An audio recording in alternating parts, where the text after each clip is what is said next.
नमस्कार साथियों।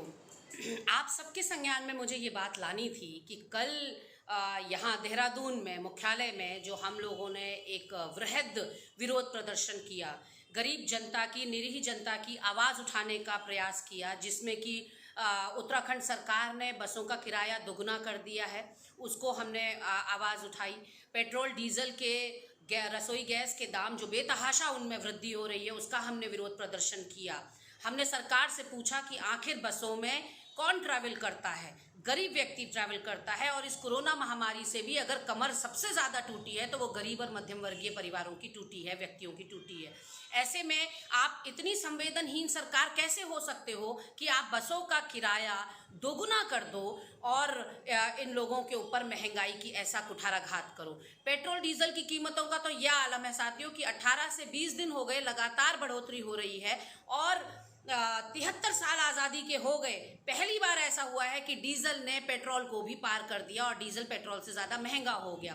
अब इसकी परिणति क्या हुई कि कांग्रेस के 15 लोगों और 150 अज्ञात लोगों के ऊपर मुकदमा हो गया। जिन 15 लोगों पर मुकदमा हुआ उसमें हमारे अध्यक्ष माननीय प्रीतम सिंह जी के साथ साथ प्रदेश उपाध्यक्ष हैं, जिला अध्यक्ष हैं, और कुछ पूर्व मंत्री, पूर्व विधायक हैं। मेरा नाम भी उसमें शरीक है। मैं सरकार से कहना चाहती हूँ कि आपका मुकदमा सर माथे। आपके इस दमनकारी नीति से हम न डरने वाले हैं न घबराने वाले हैं। मैं कहना चाहती हूं कि आप जितने बार अत्याचार करोगे, आवाज़ों को, विरोधी स्वरों को दबाने की, कुचलने का प्रयास करोगे, आप उसमें सफल कभी नहीं हो पाओगे, क्योंकि उससे कई गुना ज़्यादा आवाज़ें फिर उठेंगी।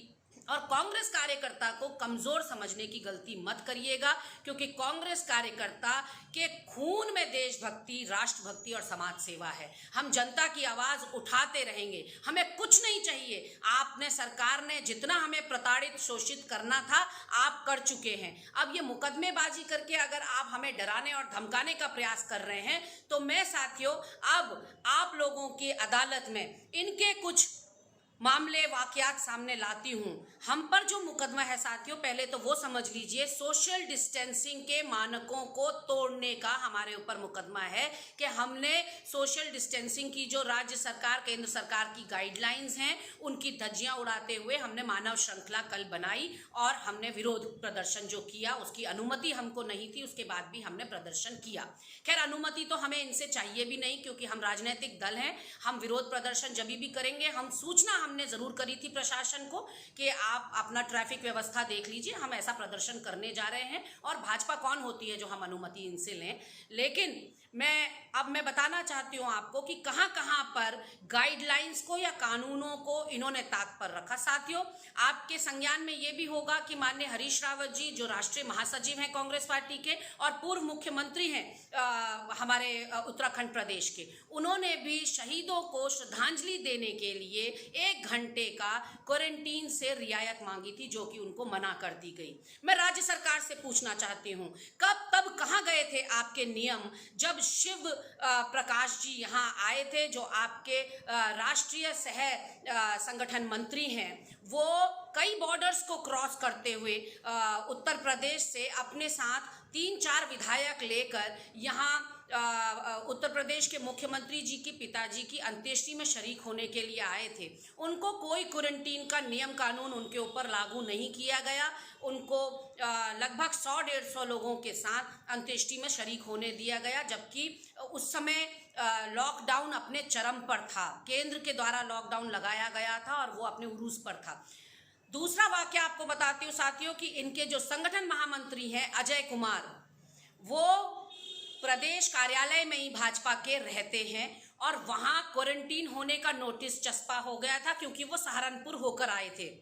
लेकिन उनके ऊपर कोई नियम कानून लागू नहीं हुए, और अजय कुमार अपने क्वारंटीन के दौरान उत्तरकाशी भी गए और तमाम आवाजाही उन्होंने अपनी कार्यक्रमों में जारी रखी।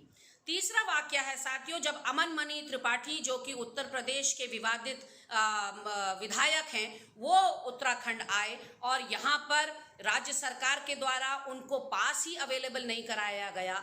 यूपी से व्यक्ति आया है, रेड जोन से आया था, कोई क्वारंटीन नहीं, कोई और उसके ऊपर सख्ती नहीं, और उसको एक जिले से दूसरे जिले करके उसको बद्रीनाथ तक वो विधायक पहुंच गया। तो आप सोच सकते हैं कि एक विधान, एक निशान, एक संविधान, ऐसी बड़ी बड़ी बातें करने वाली भाजपा के राज में यहाँ दो दो कानून चल रहे हैं, अपने लिए अलग और दूसरों के लिए अलग। सतपाल महाराज का प्रकरण आप लोग कोई भूले नहीं होंगे, जिसमें कि corona positive Satpal Maharaj cabinet बैठक में शरीक हो गए और तमाम लोगों को उन्होंने कोरोना कर भी दिया। 19 से 20 लोग संक्रमित पाए गए उनके स्टाफ में, और उसके अलावा सेल्फ क्वारंटीन में पूरी कैबिनेट को जाना पड़ा। और केंद्र सरकार की गाइडलाइंस का हवाला देकर आपने कोई कार्रवाई कभी ना मंत्री सतपाल महाराज पर नहीं करी, जो कि कोरोना संक्रमित थे। यानी कि आप हरीश रावत जी को नहीं देंगे अनुमति 1 घंटे की श्रद्धांजलि अर्पित करने की। आप कांग्रेस पार्टी के ऊपर दमनकारी नीति लागू करते हुए आप जबरन मुकदमे कायम करेंगे ताकि हमारे विरोधी स्वरों को कुचला जा सके, हम आपकी वर्चुअल रैलीज के खिलाफ कुछ ना बोल सकें, हम आपके जो जन विरोधी फैसले हैं उनके खिलाफ आवाज़ मुखर ना कर सकें। ये आपका मकसद है कि आप हमें मुकदमों से डराओगे, धमकाओगे। हम पर एक नहीं कई मुकदमे कर लीजिए, हम घबराने वालों में से नहीं हैं। और मैं त्रिवेंद्र रावत जी से कहना चाहती हूँ, अगर मेरी आवाज़ आप तक पहुँच रही है, जब जब जुल्मी जुल्म करेगा सत्ता के गलियारों से, चप्पा चप्पा गूंज उठेगा इनकलाब के नारों से।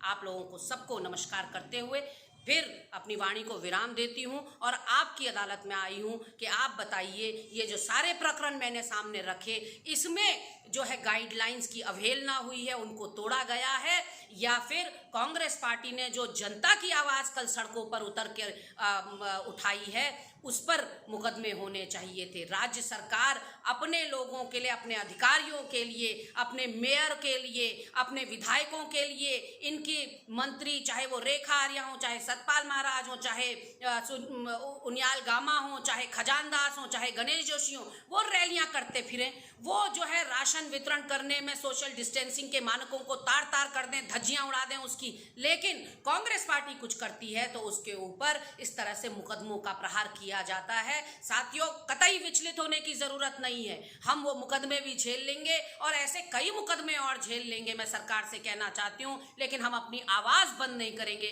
हम अपने खून के आखिरी कतरे तक आवाज़ उठाते रहेंगे, क्योंकि अगर हम इस क्षेत्र में आ गए हैं, समाज सेवा और जनसेवा के क्षेत्र में, तो उसके बाद आप जैसे कितने भी आ जाएं, हमारी आवाज़ को दबा नहीं पाएंगे।